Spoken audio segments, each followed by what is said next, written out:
Next వరి బియ్యం, next గోధుమలు, నెక్స్ట్ ఇప్పుడు సోయాబీను, మొక్కజొన్నలు, జన్యు మార్పిడి ప్రయోగాలతో ఇప్పుడు చక్కెర చాలదు, వరి చాలదు, గోధుమలు చాలదు, ప్రపంచమంతా మాంసాహారులుగా మార్చేదానికి ఈ కంపెనీలు ముందంజలు వేస్తున్నాయి. దానికి కావలసిన సరంజామాను పెంచేదానికి ఇప్పుడు 1 కేజీకి ఇప్పుడు మాంసం తయారు చేయాలంటే 50,000 లీటర్ల నీళ్లను కట్టాలి మనం. 1 కేజీ బియ్యానికి ఆయన ఇరిగేషన్ డిపార్ట్మెంట్ కాబట్టి 5,000 అంటున్నాడు. నిజంగా క్యాలిక్యులేట్ చేస్తే అది 8,000 నుంచి 10,000 లీటర్లు కట్టాలి. ఇప్పుడు డిపార్ట్మెంట్ వాళ్ళని సైంటిస్టులను అడిగితే యాక్చువల్లీ వరి పెంచడానికి 3,000 లీటర్లు చాలు అంటారు. It's actually 8,000 to 10,000 litres. అంటే 1 కేజీ వరి పెంచేదానికి forget about sugar, forget about meat, అవి రెండుల గురించి మాట్లాడాల్సిన అవసరం లేదు. They are guzzlers. నీటిని పోలు చేయటం ఎలా అంటే, నువ్వు 1 కేజీ మాంసం తింటున్నావు అంటే మీరు నీటిని ఎంత సేకరించినా కానీ, పెద్ద పెద్ద చెరువులు, ఇంగుగుండలు, వాటర్ హార్వెస్టింగ్ ఎంత చేసినా మీరు 1 కేజీ మాంసం తింటే చాలు, ఇక్కడ వెల్కమ్ అయిపోతుంది. 1 కేజీ చక్కెర తిన్నారంటే నాశనం చేశారు నీళ్ళని. 1 కేజీ బియ్యం పెంచేదానికి కావలసిన నీళ్లతో 35 కేజీలు సిరిధాన్యాల్ని పెంచవచ్చు. 1 కేజీ సిరిధాన్యంతో 10 మంది భోజనం చేయొచ్చు. అంటే 1 కేజీ వరి బియ్యంతో 5 మంది భోజనం చేసేదానికి మేము 35 మందిని భోజనం చేయించవచ్చు ఆ నీళ్లతో. Just that much water. అంటే ఇప్పుడు ప్రపంచంలో 1 బిలియన్ పీపుల్ని ఫీడ్ చేయగలుగుతున్నాము ఇంత పనులు చేసి. అంటే ఆ నీళ్లు నాకు ఇవ్వండి, మీరు 1 బిలియన్ పీపుల్కి ఫీడ్ చేస్తుంటే నేను 7 బిలియన్ పీపుల్కి ఫీడ్ చేస్తాను. I will feed 7 billion people. If you are feeding 7 billion people, I will feed 49 billion people. అదే నీళ్లతో. అంటే ఎంత దూరం, ఎంత తేడా, ఎంత వాస్తవం చూడండి దీన్ని. అంటే ఇంతవరకు ఈ విజ్ఞానులందరూ ఈ చిన్న విషయాన్ని గమనించనే లేదు. చూడండి, పేరుకు మాత్రం ఐఏఎంఆర్, ఈఎంఆర్ అని ప్రతి దేశంలోనూ రీసెర్చ్ సెంటర్లు పెట్టి కూర్చున్నారు. వాళ్ళందరూ ఊరక ఆటకుంది లెక్కకు లేదు అని ఈ పెద్ద పెద్ద కంపెనీల చేతుల్లో కీలు బొమ్మల్లాగా పక్కన అప్పుడప్పుడు ఒక చిన్న ఉత్సవము, మేళా అని చేసి సంవత్సరానికి ఒకసారి మేము ఉన్నాము, మేము జీతం తీసుకుంటున్నాము అని చెప్పి కట్ అండ్ పేస్ట్ టెక్నాలజీలో పుస్తకాలు తయారు చేసి కూర్చుంటున్నారు.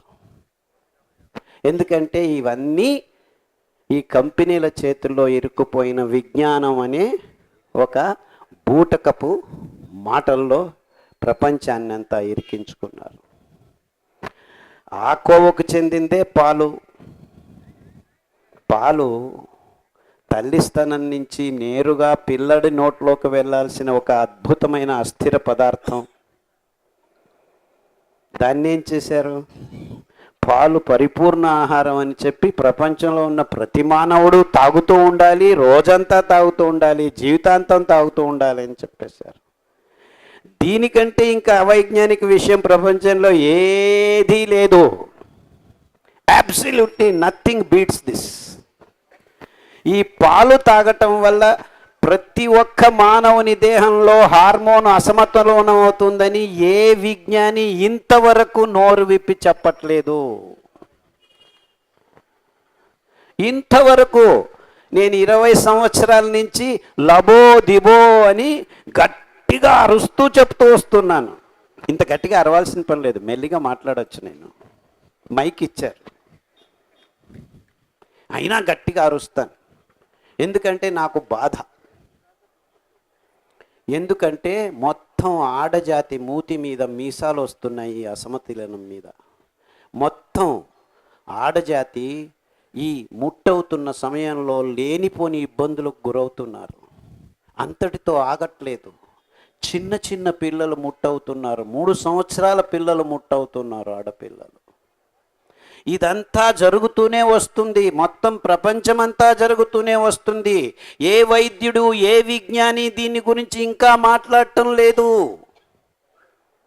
పత్రికలు రాయటం లేదు, టీవీలు చూపించటం లేదు, చర్చలు చేయట్లేదు. ఇంకా మాంసం తినాలా తినకూడదా అని చర్చలు చేస్తున్నారు ప్రజలు. ఆ మాంసంలో హార్మోన్లు, యాంటీబయాటిక్లు పుంఖానుపుంఖంగా టన్నులు నింపి మన దేహంలోకి వెళ్తున్నాయిరా బాబు. దానివల్ల రోగాలు వస్తున్నాయిరా, పార్కిన్సన్స్ వస్తుంది, ఆల్జైమర్స్ వస్తుంది, క్యాన్సర్ వస్తుంది అని ఎంత రుజువులు సాక్ష్యాలు ఉన్నా కానీ మాకు తెలియదు క్యాన్సర్ ఎందుకు వస్తుందో, పార్కిన్సన్ ఎందుకు వస్తుందో, అల్జైమర్ ఎందుకు వస్తుందో అంటూ ఈ విజ్ఞానులు గ్రంథాలయాలు రాస్తూనే ఉన్నారు. రోగాలు ఒకవైపు పెరుగుతూనే ఉన్నాయి, మేము ఇంకా రీసెర్చ్ చేస్తూనే ఉన్నామంటున్నారు. నేను గడిచిన 20 సంవత్సరాల నుంచి మానవ జాతి ఈ పాలను తాగటం ఆపివేస్తే, రేపటి నుంచి మీరందరూ ఈ పాలను తాగటం ఆపివేస్తే 6 నెలల్లో సగానికి సగము ఆసుపత్రులు అవంతకవే మూసుకు వెళ్ళిపోతాయి. ఇది నా గ్యారెంటీ. కానీ పాలు తాగటం ఆపేదానికి మీరు రెడీగా లేరు. పొద్దున్న లేస్తే కాఫీ ఎవరు తాగడం ఆపుతారు? పొద్దున్న లేస్తే టీ తాగాలి కదా. అలవాటు పడిపోయింది, అభ్యాసం అయిపోయింది. అంటే ఈ కంపెనీలు ఎంత అద్భుతంగా పనిచేశాయని ఆలోచించండి. మీరు ఈ కంపెనీలు ఇలా మోసాలు చేస్తున్నాయని ఆలోచన క్రమంలోకి కూడా రాని విషయంగా కాఫీ తాగటం అంటే ఎలా బాబు అంటే నేను ఇలా చెప్తూనే ఉన్నాను 20 సంవత్సరాల నుంచి, కానీ ఎవరికి తలలోకి పోవట్లేదు. ఎందుకంటే ఇక్కడ ఉంది problem. I cannot stop drinking coffee. Coffee తాగొద్దని చెప్తున్నాడు ఈ వెధవ ఇంత చేసి అని మీరు తిట్టుకుంటున్నారు. పాలు తాపావా? ఇంటికి వచ్చిన వెంటనే పిల్లలు పుడితే తల్లిదండ్రులు పాలు తాపావా? పాలు అంటే మాతృత్వమే తీరిపోయింది, తృప్తి అయిందని పాలు తాపటం. ఆ కృతక పాలను తాపి మీ పిల్లలకి రోగాలు తెస్తున్నారని కూడా మీరు ఆలోచించలేని దుర్భర పరిస్థితికి ఈ కంపెనీలు, ఈ విజ్ఞానులు, ఈ వైద్యులు మనల్ని అందరినీ తోసివేశారు. అంటే ఈ పాలు, ఈ చక్కెర, ఈ వరి, ఈ గోధుమలు మన నోట్లోకి పోకుండా ఉంటే రోగాలన్నీ వచ్చేటివి కావు అని నాకు 30 సంవత్సరాల క్రితమే గోచరమైంది. బట్ ఏం చేయను నేను ఒక్కడిని? మొత్తం ప్రపంచమంతా ఇదే ఆనందం. తేలాడుతున్నాం, చక్కెరలో తేలాడుతున్నాం, పాలల్లో పాలు ఎంత కావాలంటే అంత ప్రొడ్యూస్ చేస్తాం. టన్నులు ఇంజక్షన్లు వేస్తాము ఆవులకు, ఇన్విట్రో ఫర్టిలైజేషన్ చేస్తాము, ఆవు సంవత్సరం పొడుగునా పాలు ఇచ్చేట్టు చేస్తాము. 1 లీటర్ ఏం కర్మ, 20 లీటర్లు ఇచ్చేట్లు చేస్తాము. ఇదే తంత్రజ్ఞానం, ఇదే యంత్రజ్ఞానం, ఇదే జైవిక తంత్రజ్ఞానం, ఇదే సైన్సు, ఇదే విజ్ఞానం. మీరందరికీ ఏం కావాలి? ఇదే కావాలి, ఇదే తినండి, ఇదే ఇదే ఇదే ఇదే అని